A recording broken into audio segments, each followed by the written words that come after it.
Assalamualaikum warahmatullahi wabarakatuh. Jumpa lagi dengan saya di Pak Syaf Channel. Kali ini saya akan mengupas tuntas tentang program peningkatan kompetensi dosen dan tendik tahun 2021. Oke, saya akan mulai dari awal sampai dengan membuka detail tentang apa saja yang harus dipersiapkan oleh sobat semuanya ketika akan mendaftar di program tersebut. Oke, kita mulai dengan cara daftarnya ya. Bagaimana mendaftar? Caranya cukup mudah, sobat semuanya. Kita langsung masuk ke browser masing-masing ya. Kemudian ketik kompetensi.sumberdaya.kemdikbud.go.id. Pastikan di sini ada yang V2 atau versi 2 ya, karena sebelumnya ada versi yang lama. Jadi pastikan bahwa URL yang sobat masukkan di browser sudah benar ya, ada /v2. Baiklah, caranya mendaftar sangat singkat atau sangat mudah sekali. Di sini ada pilihan login dan daftar ya, tinggal ketik atau pilih daftar. Caranya sangat mudah, kita mengisi nama lengkap, kemudian alamat email digunakan sebagai cara memverifikasi atau memvalidasi pendaftaran yang kita laksanakan. Passwordnya tidak harus sama dengan password email, bisa password yang digunakan untuk login di aplikasi ini. Nah, karena saya sudah mendaftar, saya tidak bisa mendaftar dua kali karena sudah terbaca oleh sistem. Jadi kalau Bapak Ibu sudah pernah mendaftar, pastikan bahwa username dan passwordnya tidak lupa ya, karena kalau kita lupa biasanya kita mendaftar ulang dengan email yang sama tidak bisa karena sudah direkod oleh sistem. Baiklah, kita langsung masuk ke login ya. Sekarang saya menggunakan autosave, saya masukkan di sini, kemudian ketik atau pilih login. Nah, ini data saya, nama, NIDN, dan ini adalah alamat emailnya. Nah, bagaimana cara mencari atau melihat program apa yang ditawarkan dan juga persyaratannya apa saja, kita ketik atau pilih di pelaksanaan. Di sini ada 3 menu atau submenu, yaitu penawaran program, program terdaftar, dan data diri. Kita bisa mulai dengan pilihan yang paling bawah, yaitu data diri ya. Biasanya di SIM-SIM yang dikelola Dikti itu sudah tersinkronisasi dengan PD Dikti. Jadi kalau Bapak Ibu atau sobat semuanya sudah rajin atau selalu mengupdate data diri di PD Dikti, jadi ketika akan mendaftar di program-program yang dikelola oleh Dikti itu akan lebih mudah ya, karena biasanya langsung sinkron. Nah, ini kan informasi data ini sudah tersinkronisasi dengan data di PD Dikti. Jadi kalau Bapak Ibu ada perubahan data dan ketika mendaftar itu belum sinkronisasi, bisa pilih di sync data ini. Jadi nanti misalnya ada perubahan jabatan akademik maupun data-data yang lain, bisa memilih menu sync data. Ini karena data saya masih sama dan belum ada pembaruan data, jadi saya tidak pilih sync data. Kemudian bagaimana caranya? Kita lihat di penawaran program ya. Tahun ini cukup banyak sekali program-program yang ditawarkan oleh Direktorat Sumber Daya ya, Kemdikbud, dan masing-masing menu sudah lengkap ya. Di sini ada sekitar 1, 2, 3, ada 9 ya. Ada 9 program yang ditawarkan. Oke, kita akan kupas tuntas ya. Kita akan lihat per program yang ditawarkan ya. Kita mulai dari program data sharing ya. Apa itu data sharing?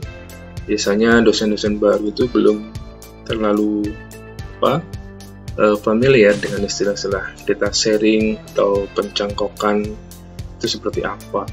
Nah, untuk lebih jelasnya silakan di sini ada file panduannya. Di sini ada pedoman data sharing, kemudian ada surat permohonan sebagai pertisas ya. Jadi ada untuk data sharing itu ada dua jenis program. Yang pertama adalah pertisas, yang kedua adalah detacher.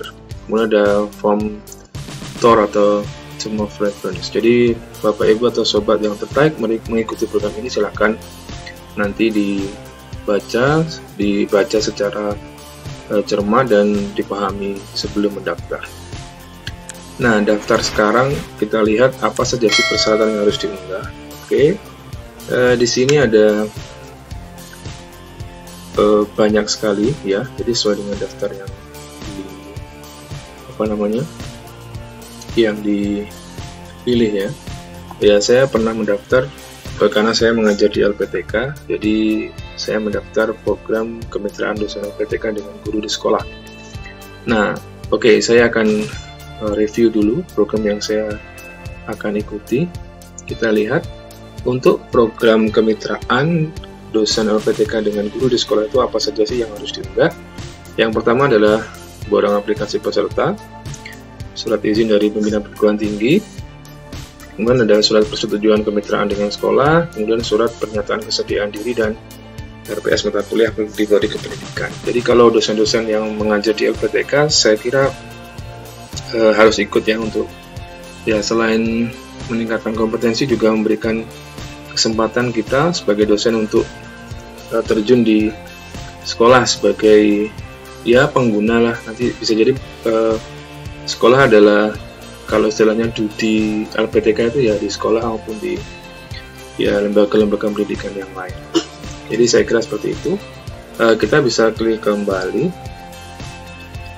Nah, itu adalah salah satu program yang ditawarkan di Direktorat Kompetensi Sumber Daya Kemdikbud ya. Nah, data usulannya tadi data peserta, data sekolah mitra, data guru mitra yang terlibat, riwayat pelatihan dan seterusnya. Target luarannya apa? Luaran wajibnya kita lihat di sini ada ya, ini kita ada banyak sekali pilihan yang harus dipilih sebagai luaran wajib program ini. Ya, mirip-mirip dengan hibah penelitian ya, harus ada luaran wajib yang harus dihasilkan setelah menyelesaikan program ini. Kemudian ajukan pendaftaran dan seterusnya. Oke, itu adalah salah satu program yang ditawarkan di tahun ini, yaitu kemitraan dosen LPTK dengan guru di sekolah. Nah, kalau kita membuka yang data sharing, kita lihat di sini apa sih persyaratannya. Ya, data sharing itu yang pertama adalah surat permohonan pimpinan pertisas. Jadi dia yang akan mengikuti data sharing. Di sini ada dokumen proposal dan kondisi umum pertisas. Ya, nanti untuk lebih jelasnya bisa dibuka sendiri di websitenya Kompetensi Sumber Daya. Kemudian ini yang pertisas. Yang berikutnya kita bisa lihat program yang lain ya. Nah, ini yang kedua adalah sertifikasi kompetensi teknis dosen akademik. Ya, kita lihat apa saja persyaratan yang harus diunggah. Kita lihat di sini. Nah, jangan lupa juga tolong dilihat waktu buka dan waktu tutupnya ya. Hanya nggak sama, ada yang sampai 30, ada yang tidak sampai 30 ya, ini sampai tanggal 12 Juni saja. Oke, data usulannya apa?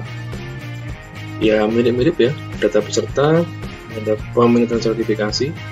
Di sini kita lihat data pesertanya seperti apa. Nah, ini nomor HP, email, rumah, alamat kantor, bidang ilmu, dan ID Sinta. Jadi pastikan Bapak Ibu atau Sobat semua sudah mempunyai akun di Sinta. Kemudian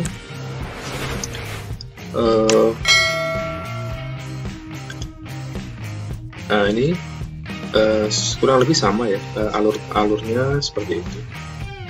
Oke, berikutnya kita lihat program yang lain. Kita explore semua program supaya teman-teman lebih aware dan bisa mempersiapkan diri lebih matang. Ya, berikutnya adalah dosen magang atau magang dosen di industri. Nah, kita lihat apa sih persyaratan yang harus disiapkan itu. Surat izin dari pimpinan perguruan tinggi itu sepertinya wajib ya, di beberapa program masyarakat itu.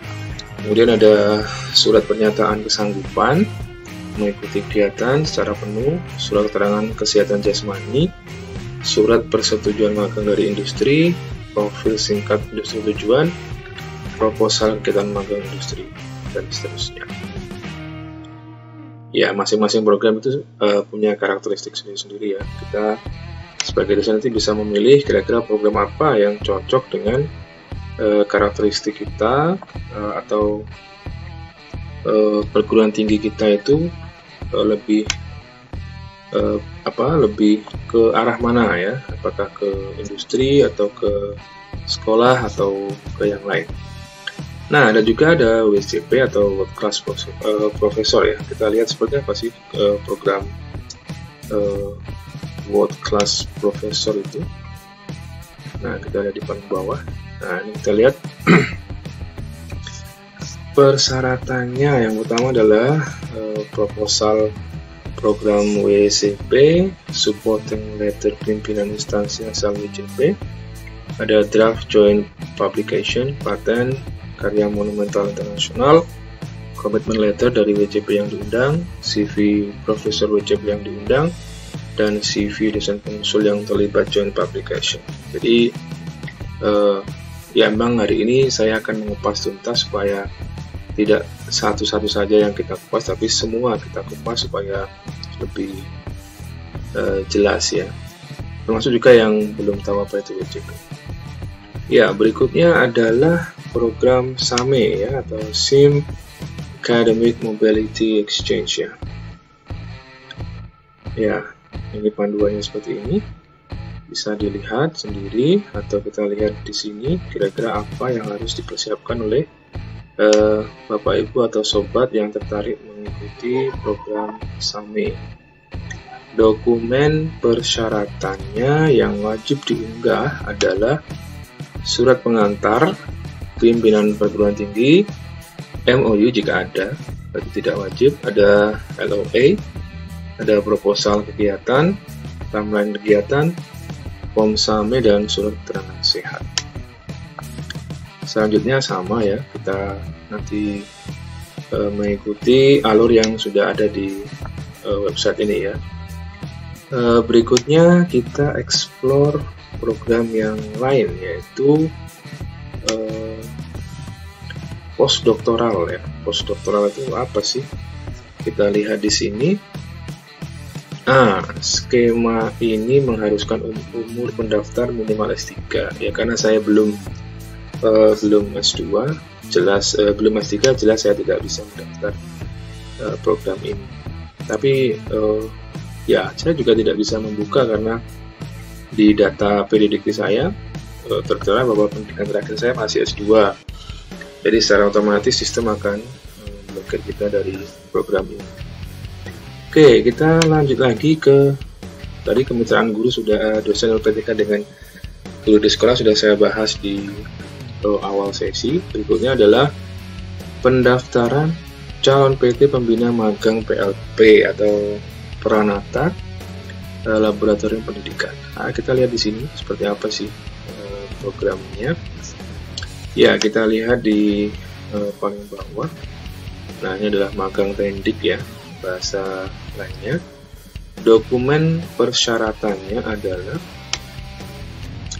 yang pertama proposal, yang kedua SK laboratorium, PT, bengkel, workshop, sertifikat ISO 17025 dan setara, kurikulum vitae calon pembina magang, SDM pendukung, dan lembar pengesahan proposal magang.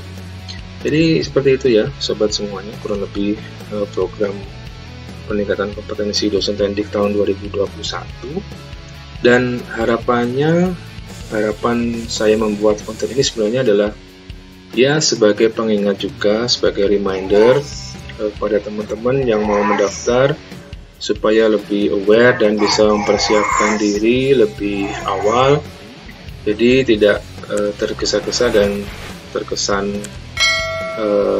seadanya ya, jadi bisa dipersiapkan lebih awal. Saya kira cukup sekian konten kali ini. Terima kasih sudah menonton di Pak Saf Channel. Semoga bermanfaat. Jangan lupa like, komen, share, dan subscribe sebanyak-banyaknya Pak Saf Channel ya. Semoga bermanfaat. Assalamualaikum warahmatullahi wabarakatuh.